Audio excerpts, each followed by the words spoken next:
नमस्कार बंधुरा बासवी रान्नाघरे सबाइके स्वागत।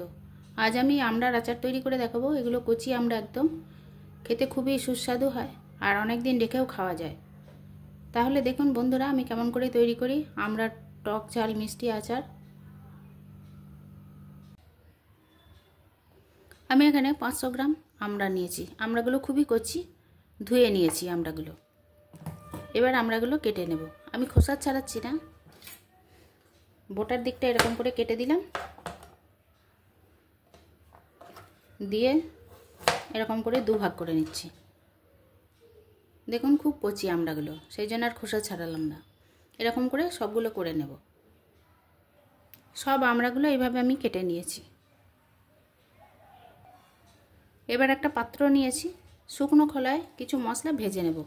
এখানে আমি 5টা শুকনো লঙ্কা দিলাম,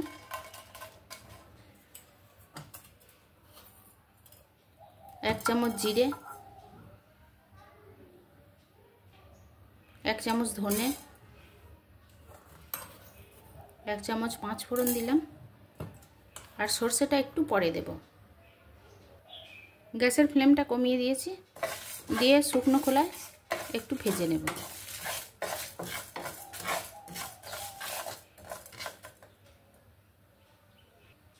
মশলাগুলো একটু ভেজে নিয়েছি। এবার 1 চামচ যেতে সরষে দিয়ে দিলাম। কালো সরষে, সাদা সরষে যা খুশি দিতে পারেন। আচারে সরষে দিলে বেশ সুন্দর একটা গন্ধ হয়। সামান্য একটু নেড়ে নিয়ে গ্যাসের ফ্লেমটা বন্ধ করে দেব।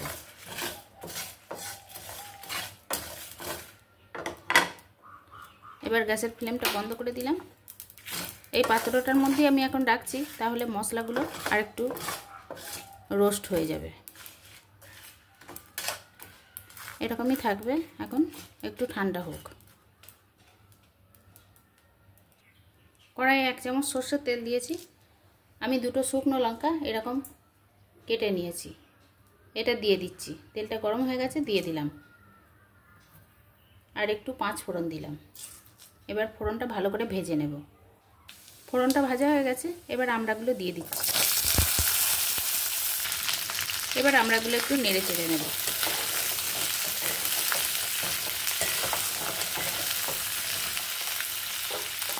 খানিকক্ষণ নেড়ে চেড়ে নেব। এখন গ্যাসের ফ্লেমটা কমিয়ে দিয়েছি, মাঝারি করে দিয়েছি, দিয়ে ঢাকা দিয়ে দিলাম। আমড়াগুলো একটু নেড়ে চেড়ে নিয়েছি। এবার এতে পরিমাণ মতো নুন দিয়ে দিচ্ছি।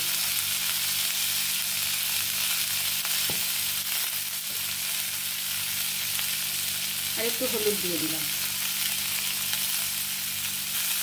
কালারের জন্য আমি কাশ্মীরি লঙ্কার গুঁড়ো দিয়ে দিলাম।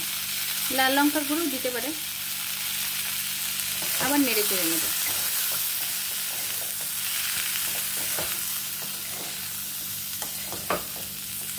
গ্যাসের ফ্লেমটা কমানোই আছে, একটু নেড়ে চেড়ে নেব।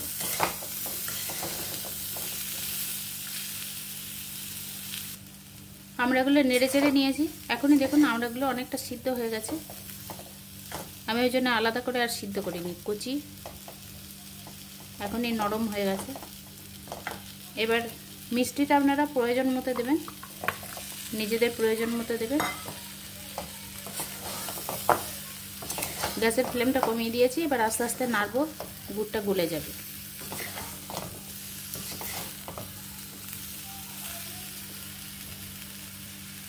আমি এখানে 300 গ্রাম দিয়েছি গুড়।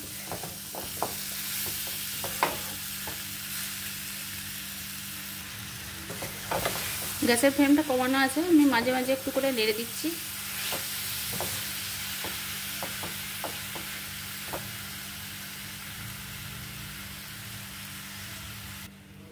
এবার দেখুন গুড়টা গলে গেছে।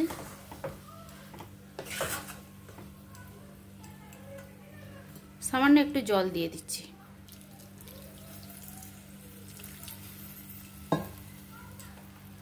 গ্যাসের ফ্লেমটা একটু বাড়িয়ে দিলাম। ভালো করে নেড়ে দিচ্ছি।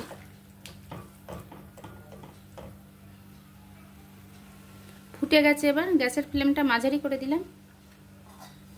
এবার ঢাকা দিয়ে দিলাম, মাঝে নেড়ে নেড়ে দেব। আমি এই যে মশলাটা ভেজেছিলাম, লঙ্কাগুলো বোটা ছাড়িয়ে নিচ্ছি। সবকটা বোটা ছাড়িয়ে নেব। তারপরে বীজগুলো ফেলে দেব। এরকম করে ফাটিয়ে নিয়ে বীজগুলো বের করে দেব। বীজগুলো বের করে নিয়েছি।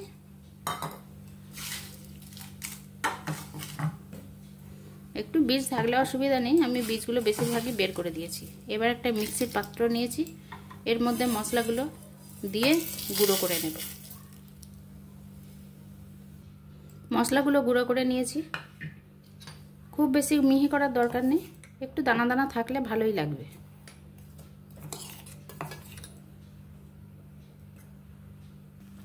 এবার দেখুন আচারটা হয়ে এসছে। আমড়াগুলো খুব ভালো করেই সিদ্ধ হয়ে গেছে। এই আচারটা খেতে খুবই ভালো লাগে আর অনেক দিন রেখেও খাওয়া যায়। এবারে এই যে মশলাটা গুঁড়ো করেছিলাম এটা দিয়ে দিচ্ছি। 2 চামচ ভিনেগার দিয়ে দিলাম। এবার ভালো করে নেড়ে মিশিয়ে নেব।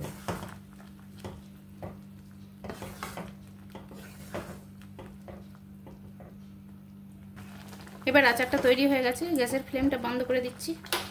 দেখুন মাখা মাখা মতো হয়ে গেছে।